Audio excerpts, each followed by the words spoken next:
When we want to entice the person to grab our head in the knee shield, the most important thing to be able to control first is maintaining the position and then allowing yourself to actually catch the arm as the person starts to reach. So some simple things are my elbow has to stay on the inside of my knee so that I don't get my legs folded. I always need to keep this leg free because as the person starts to grab my head here, this leg is going to need to be free to be able to kick and move. And then finally, the way that I make the grip on the arm is really important. So the first thing is when I see somebody starting to grab the head, my bottom arm has to reach and turn over like this, okay? So I'm trying to actively force the person's elbow to open up more. The way they're going to get their arm back is by pulling their elbow towards their body and then starting to pull their arm back here. So when you see the elbow open, the first thing is that the bottom hand has to come underneath and start to turn the arm like this, like you're doing a straight arm lock. The next thing you need to pay attention to with your hand is to make a frame on the head. Eventually, after I do get a grip on the arm, I'm going to be opening up this space here to start to be able to pass my leg over the face like this.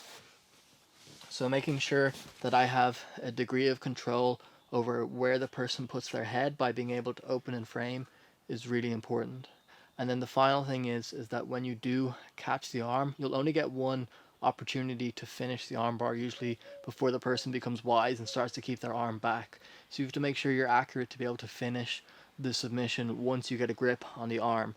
So a thing to understand is that when they do reach, you bring your arm underneath and you start to turn the elbow and you join your hands opening out the elbow like this. I'm actively clamping my hands towards my chest to be able to keep the grip on the arm.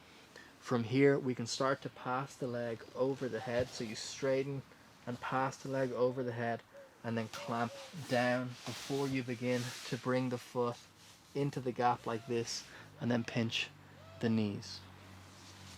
From the top, we have to keep a well-established frame so our elbows on the inside of our knee and our hands are defending our head. When the person goes to grab like this, bottom arm is going to reach to turn the arm over, top arm is going to join and open the elbow to expose and push the neck away.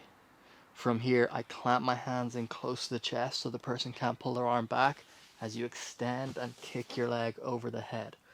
Once you get to here, you're going to start to pass the foot into the gap as you begin to pinch your knees together like this. From here, you can finish the armbar and start to at least attack it. Sometimes the person will start to move and roll.